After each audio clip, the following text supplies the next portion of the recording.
വരുന്ന ഒരു വീഡിയോ ആണ് നിങ്ങളെ കാണിക്കുന്നത്. ഒരു നല്ല മനോഹരമായൊരു മുന്തിരിത്തോട്ടം. എനിക്കിങ്ങനെ മുന്തിരിത്തോട്ടം എന്ന് കേട്ടിട്ടേ ഉള്ളൂ, വായിച്ചറിവേ ഉള്ളൂ, പക്ഷെ ആദ്യമായിട്ടാണ് കാണുന്നത്. അപ്പോൾ യാദൃച്ഛികമായിട്ടാണ് എനിക്ക് ഇങ്ങനെ പോകേണ്ടി വന്നപ്പോഴത്തേക്ക് കണ്ടതാണ്. അപ്പോൾ ഇത് നല്ല വിളഞ്ഞ് തുടുത്ത് നിൽക്കുന്ന മുന്തിരിത്തോട്ടങ്ങളാണ്. അപ്പോൾ നാഷണൽ ഹൈവേക്ക് ലെഫ്റ്റിലും റൈറ്റിലുമായിട്ടൊക്കെ ഇങ്ങനെ വ്യാപിച്ച് കിടക്കുകയാണ് ഏക്കർ കണക്കിന് മുന്തിരിത്തോട്ടങ്ങൾ.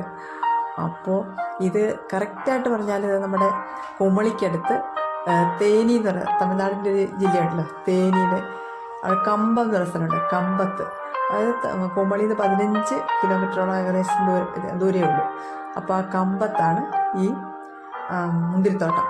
അപ്പോൾ ഇത് നമ്മളവിടെ ചെല്ലുമ്പോൾ തന്നെ നമുക്കറിയാൻ പറ്റും. അതായത് എൻട്രൻസ് ഉണ്ട്, ആ എൻട്രൻസിൽ തന്നെ നമുക്ക് എഴുതി വെച്ചിട്ടുണ്ട്. പിന്നെ അവിടെ ഒരു കാർണിവലുണ്ട്. ആ കാർണിവലിൽ ഒരുപാട് ചെറിയ ചെറിയ ടീ ഷോപ്പുകൾ, അതുപോലെ മറ്റ് ഈ ചെടികൾ വിൽക്കുന്ന നേഴ്സറി, അതുപോലെ ഏതെടുത്താലും 100 രൂപ എന്ന് പറഞ്ഞ് കളിപ്പാട്ടം വിൽക്കുന്നൊരു കട, അത് എപ്പോഴും അനൗൺസ് ചെയ്യുന്നുണ്ട്. അപ്പോൾ അതൊക്കെ നന്നായിട്ട് നമുക്ക് കേൾക്കാൻ പറ്റും, നല്ല പാട്ടുകൾ ഒഴുകി വരുന്നുണ്ട്. അപ്പോൾ അങ്ങനെ നമ്മൾ എൻട്രൻസിലൂടെ അങ്ങനെ പോകുമ്പോഴത്തേക്ക് നല്ല പച്ചപ്പാർന്ന പ്രകൃതിയാണ്. അപ്പോൾ ഈ പക്ഷികളെല്ലാം, ഒരു പക്ഷി വളർത്തുന്ന ഒരു സ്ഥലമുണ്ട് അവിടെ, ലവ് ബേഡ്സിനെയൊക്കെ വളർത്തുന്ന. അപ്പോൾ അതിൻ്റെയൊക്കെ കരച്ചിലൊക്കെ കേൾക്കാൻ നമുക്ക്. അതുപോലെ നമുക്ക് ഇങ്ങനെ അങ്ങ് ചെല്ലുമ്പോഴത്തേക്ക് പിന്നെ അവരുടെ ഒരു വാച്ചർ അവിടെ ഇരിപ്പുണ്ട്. ഇപ്പോൾ നമ്മളോട് പറയും പറിക്കരുത്, കുറച്ചാൽ 500 രൂപ ഫൈനുണ്ടെന്ന് പറഞ്ഞു. അപ്പം മലയാളികൾ അന്യൻ്റെ വസ്തുവിൽ ആഗ്രഹിക്കുകയോ കൈവയ്ക്കുകയോ ചെയ്യുന്നൊരു സ്വഭാവം ഉള്ളവരല്ലല്ലോ എന്നാണ് എൻ്റെ വിശ്വാസം. അപ്പം അങ്ങനെ തന്നെയാണ് അവിടെ. ആരും അങ്ങനെ അത് പറിക്കുന്നൊന്നുമില്ല. എല്ലാവരും ഫോട്ടോഷൂട്ടൊക്കെ നടത്തുന്നുണ്ട്. എല്ലാം മലയാളികളാണ്, മിക്കവാറും മലയാളികളാണ് വന്നിരിക്കുന്നത്. അപ്പോൾ നല്ല ഭംഗിയാണ് കാണാനായിട്ട്. ഇങ്ങനെ ഇഷ്ടംപോലെ ഇങ്ങനെ വിളഞ്ഞ് തുടുത്ത് കിടക്കുക ഈ മുന്തിരിപ്പഴങ്ങൾ, മുന്തിരിക്കുലകളായിട്ട് കിടക്കുകയാണ്. പിന്നെ അതെനിക്കൊരു പ്രത്യേകത എന്ന് പറഞ്ഞാൽ ഒരു നിഴലും നിലാവും കൂടി ഇങ്ങനെ വീണ് കിടക്കുകയാണ്. അപ്പോൾ നമ്മുടെ ഫേസ് ഒന്നും ശരിക്കും കാണാൻ പറ്റില്ല, കാരണം നമ്മൾ ഫോട്ടോ എടുത്താലും ഈ വെയിലിൻ്റെ ആ നിഴലാണ് അങ്ങനെ വീണ് കിടക്കണം. നല്ല കൂളിംഗ് ആണ് അവിടെ, നല്ല കൂളായൊരു സ്ഥലമാണ്. അപ്പോൾ നമുക്ക് നല്ല കാറ്റും ഈ മുന്തിരിക്കുലകളൊക്കെ കണ്ട തോട്ടത്തിൽ നമ്മളിങ്ങനെ നടന്ന് നീങ്ങിയാൽ നമുക്കൊന്ന് പോരാൻ പോലും തോന്നില്ല.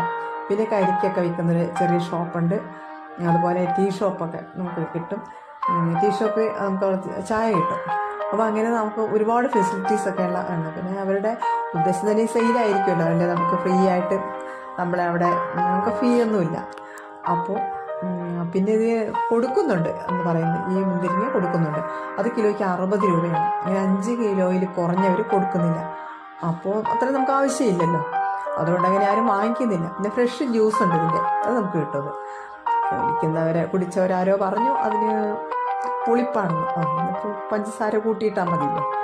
പിന്നെ ഈ മുന്തിരിങ്ങയ്ക്കും പുളിപ്പുണ്ടെന്നാണ് പറഞ്ഞത്, ആരോ പറയുന്നത് കേട്ടു. എനിക്കറിയില്ല സത്യസ്ഥിതി എന്താണെന്നറിയില്ല, കാരണം നമ്മൾ അത് ടേസ്റ്റ് ചെയ്യാനോ പറിക്കാനോ ഒന്നും പോയില്ല. അപ്പോൾ നല്ല രസമാണ് കാണാനായിട്ട്. നല്ല അറ്റ്മോസ്ഫിയർ ഉള്ളത്, നല്ല രസം. അത് എത്ര പറഞ്ഞാൽ നിങ്ങൾ കണ്ടു തന്നെ അറിയണം. നല്ല കൂളിംഗ് ആയിട്ടുള്ള, നല്ല ചൂടാണല്ലോ അവിടെയൊക്കെ. അപ്പോൾ അതിനിടയ്ക്ക് തണുത്ത അന്തരീക്ഷം. അപ്പോൾ നിങ്ങളെന്തെങ്കിലും ഈ കുമളിയിൽ കൂടി നിങ്ങൾ പഴനിക്കോ അല്ലെങ്കിൽ തമിഴ്നാട്ടിൽ ഏതെങ്കിലും സ്ഥലത്തേക്ക് പോവുകയാണെങ്കിൽ ഈ മുന്തിരിത്തോട്ടം കണ്ടിരിക്കണം, അത്രയ്ക്ക് ഭംഗിയുള്ളതാണ്. അപ്പോൾ എൻ്റെ വീഡിയോ നിങ്ങൾ സ്കിപ്പ് ചെയ്യാതെ കണ്ടിട്ട് ലൈക്ക് ചെയ്യണം, സബ്സ്ക്രൈബ് ചെയ്യണം, ഷെയർ ചെയ്യണം. അപ്പോൾ വീണ്ടും വ്യത്യസ്തമായൊരു വിഷയവുമായി വരുന്നതാണ്. നന്ദി.